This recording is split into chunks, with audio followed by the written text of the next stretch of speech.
Muzium Diraja Negeri Kedah merupakan sebuah istana lama yang telah didiami oleh Sultan-Sultan Kedah. Istana lama ini telah dibina pada tahun 1735 oleh Sultan Muhammad Jiwa Zainal Adilin Muazzam Shah, iaitu sebagai pembukaan kota Alostar dan juga sebagai pusat pentadbiran negeri Kedah yang ke-8. Istana lama ini juga pernah dikenali sebagai nama Istana Kota Star, Istana Mak Wan Besar dan juga Istana Pelamin.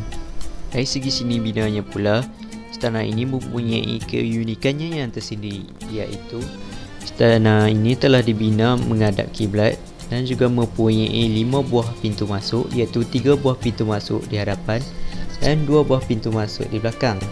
Setiap pintu masuk ini mempunyai dekorasi dan saiznya yang tersendiri mengikut lokasi dan juga fungsinya. Istana ini juga memiliki kisah pahitnya yang tersendiri, iaitu pada tahun 1771 Bugis telah menyerang Kedah dan membakar balai depan dan juga istana. Hal ini menyebabkan kerosakan kepada istana dan istana itu telah terpaksa diperbaiki mengikut kriteria dan juga bentuk asalnya semula. Seterusnya, pada tahun 1905, di istana ini telah berlakunya sebuah perkahwinan yang melibatkan 5 pasang putera dan puteri Sultan Abdul Hamid yang mengambil tempoh masa selama 3 bulan, yang menyebabkan istana ini dikenali sebagai Istana Pelamin. Selain itu, sejarah yang unik yang berlaku di istana ini ialah Tunku Abdul Rahman Putera Ahas, iaitu Perdana Menteri Malaysia yang pertama dan juga bapa kemerdekaan Malaysia, telah dilahirkan di istana ini. Seterusnya, pada tanggal 25 Julai 1983, istana ini telah dijadikan sebagai muzium diraja secara rasminya oleh Sultan Abdul Halim Muazzam Shah. Di sinilah terdapat semua koleksi berkaitan keluarga diraja negeri Kedah telah diabadikan. Saya akan membincangkan tentang cara muzium mendapatkan koleksi.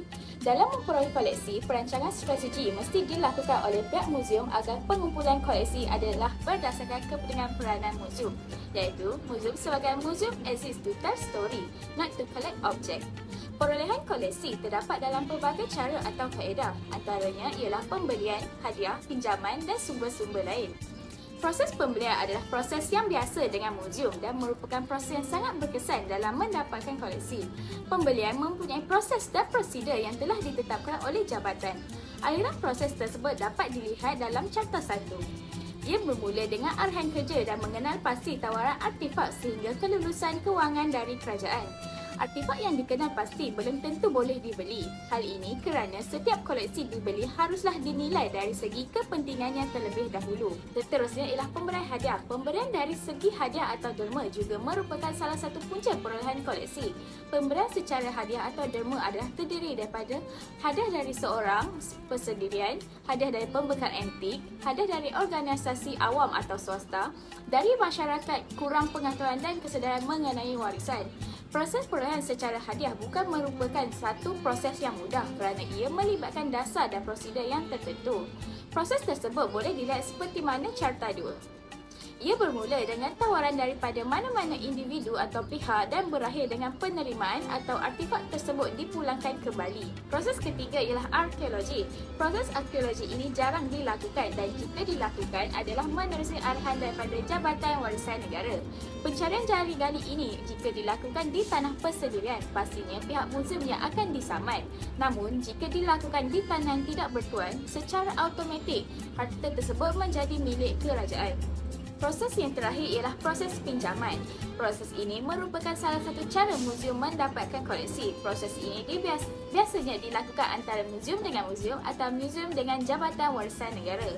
Ia dilakukan sempena mengadakan pameran. Sesuatu proses pinjaman itu juga melalui prosedur yang tertentu. Hal ini boleh dilihat berdasarkan Carta 3. Proses pinjaman bermula apabila sesuatu projek atau aktiviti yang dilakukan mengendaki koleksi yang tiada dalam simpanan mereka dan berakhir dengan memulakan kembali kepada tuannya jika perlu. Berdasarkan kepada temubuhan yang telah dijalankan di Muzium Diraja Negeri Kedah, mempunyai banyak peringkat ataupun proses yang perlu dilalui dan dilaksanakan jika berlakunya kerosakan pada sesuatu koleksi. Hasil temubual yang telah dijalankan, kumpulan kami telah mendapati dan memperolehi maklumat tentang bagaimana cara ataupun kaedah terhadap penjagaan koleksi-koleksi di muzium yang dipamerkan. Pada awalnya, bahagian permuziuman akan membuat ronaan dan pemeriksaan terhadap semua koleksi sebelum galeri pameran muzium dibuka. Perkara ini bertujuan untuk memastikan jika ada berlakunya sebarang kerosakan ataupun kehilangan sesuatu koleksi. Jika sesuatu koleksi tersebut didapati hilang ataupun rosak, maka perkara tersebut perlulah dilaporkan dengan segera kepada pihak atasan supaya tindakan dapat diambil. Oleh itu, terdapat beberapa cara dan kaedah yang telah dilakukan bagi mengelakkan berlakunya kerosakan pada koleksi. Antaranya ialah penjagaan koleksi dari aspek cahaya. Semakin tinggi kelajuan cahaya, maka semakin meningkat situasi kemerosotan cahaya pada gambar, tekstil, kertas yang dicetak maupun tulisan jari dan sebagainya. Setiap koleksi ini perlulah dilindungi daripada cahaya yang tinggi. Oleh itu, pihak muzium telah mengurangkan lagi tahap pencahayaan di muzium supaya koleksi yang dipamerkan tidak terlalu terdedah dengan sinaran cahaya. Seterusnya adalah penjagaan koleksi dari aspek suhu. Hal ini kerana semakin tinggi suhu ataupun semakin rendah suhu boleh menyebabkan kecepatan kerosakan terhadap sesuatu koleksi. Hal ini dikatakan demikian kerana suhu ini mempengaruhi tindak balas kimia. Jadi, pihak muzium perlu menjaga koleksi tersebut dengan tidak terlalu mengurangkan dan meningkatkan suhu di dalam muzium. Berdasarkan kajian, muzium tersebut telah menggunakan suhu antara 20 darjah Celsius hingga 22 darjah Celsius dan suhu ini tidak boleh ditukar secara mendadak. Selain itu adalah penjagaan koleksi dari aspek kelembapan. Ini kerana semakin tinggi kelembapan maka ianya boleh memberikan pendedahan kepada serangga perosak dan boleh menyebabkan berlakunya pertumbuhan kulat-kulat di atas koleksi, terutamanya yang berasaskan bahan organik seperti kertas-kertas. Akan tetapi, jika kelembapan semakin rendah pula, maka ianya boleh mengakibatkan sesuatu koleksi itu rapuh. Oleh itu, pihak muzium perlulah sentiasa peka terhadap perubahan kelembapan persekitaran supaya tidak terlalu rendah maupun terlalu tinggi. Seterusnya saya akan membincangkan mengenai apakah cabaran-cabaran yang dihadapi oleh pihak muzium dalam menguruskan warisan. Bahagian ini saya akan mengetengahkan 4 isu utama yang menjadi cabaran kepada pihak muzium dalam aspek pengurusan warisan. Yang pertama adalah dari segi tempat penyimpanan atau stok penyimpanan koleksi warisan yang terhad. Menurut Encik Afifi yang merupakan Ketua Unit Pendaftaran Muzium Negeri Kedah, hampir setiap tahun pihak mereka akan menerima artifak-artifak atau koleksi warisan yang dihadiahkan oleh orang luar. Hal ini telah menyebabkan stok penyimpanan menjadi penuh dan koleksi yang terkumpul sikit-sikit lama-lama menjadi bukit dan lalu timbul isu yang menyebabkan tempat penyimpanan menjadi terhad. Oleh itu, pihak mereka mengambil keputusan untuk memilih koleksi yang berada dalam keadaan yang elok sahaja dan selebihnya mereka akan kembalikan kepada tuan empunya badan. Cabaran yang seterusnya adalah proses konservasi artifak-artifak dalam muzium. Apa itu proses konservasi?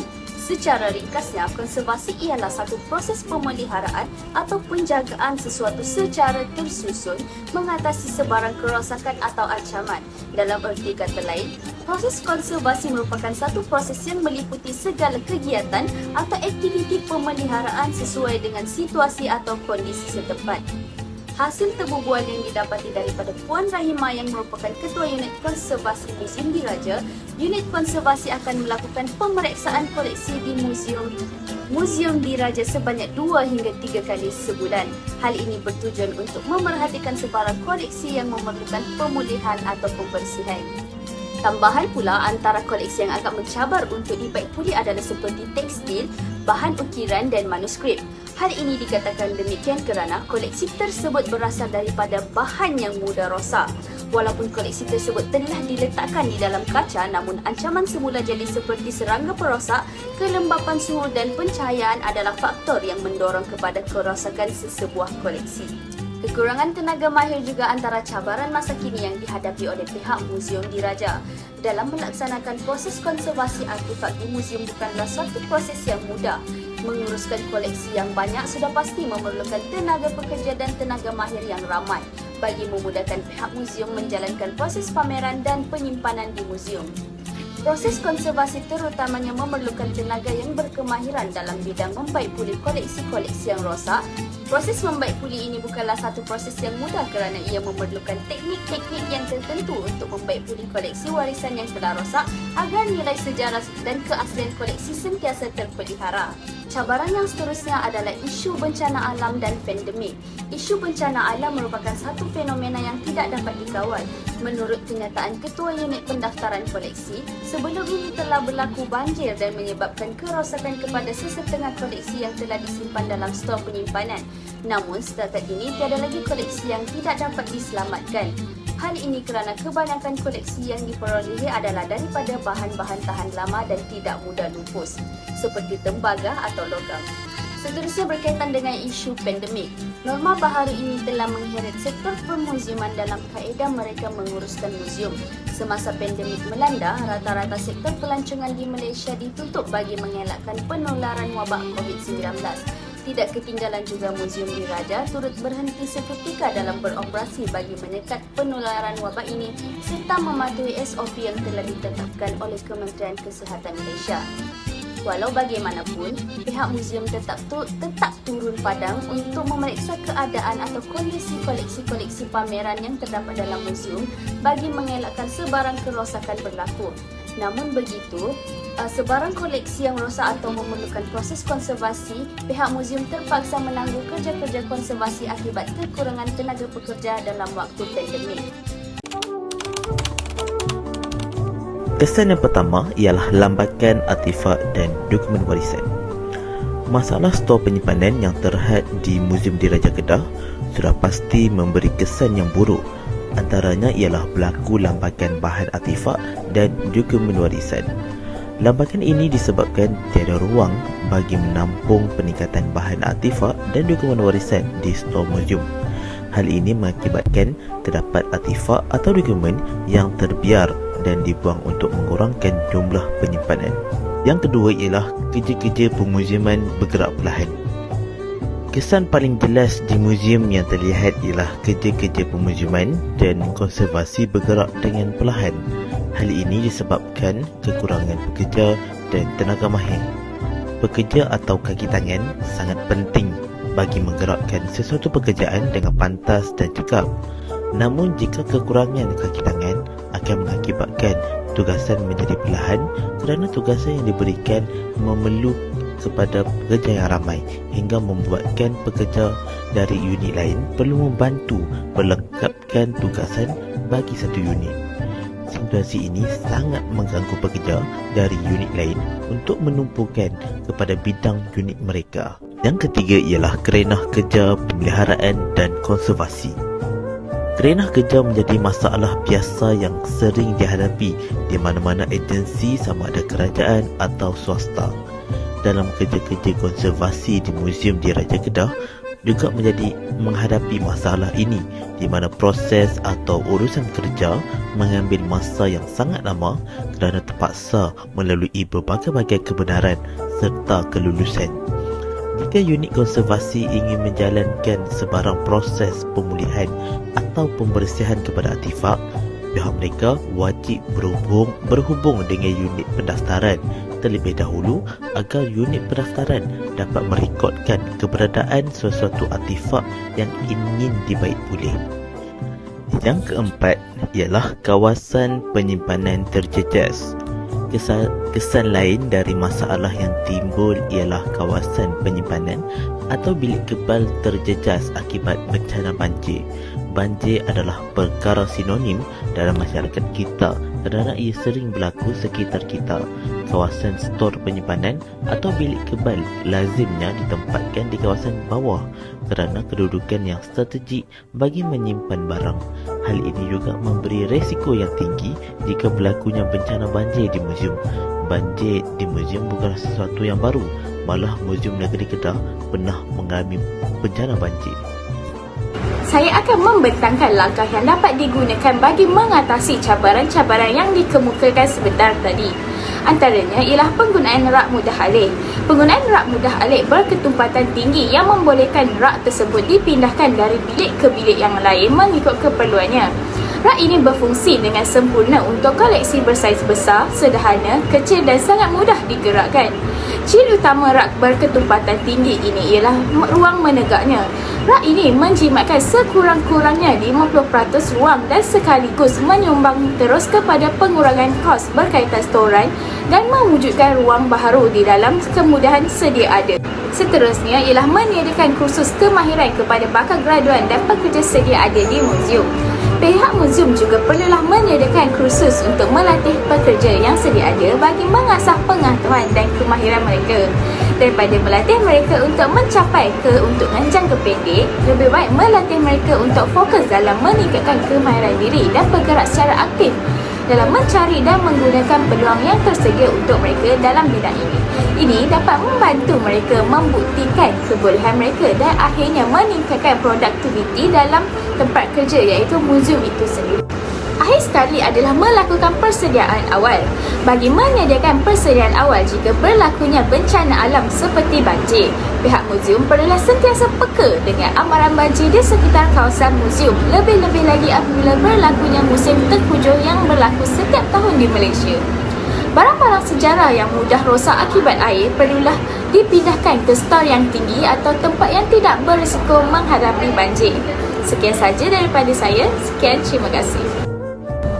Secara keseluruhannya, cara untuk mendapatkan atau proses perolehan sesuatu koleksi yang dipamerkan pada setiap ruang pameran di muzium perlulah menepati garis panduan perolehan koleksi melalui beberapa kaedah. Antara kaedah tersebut adalah sama ada terdiri daripada tata cara pembelian, hadiah dan sumber-sumber lain seperti jumpaan, ekskavasi, kerja lapangan, rekreasi dan barang sitaan ataupun rampasan.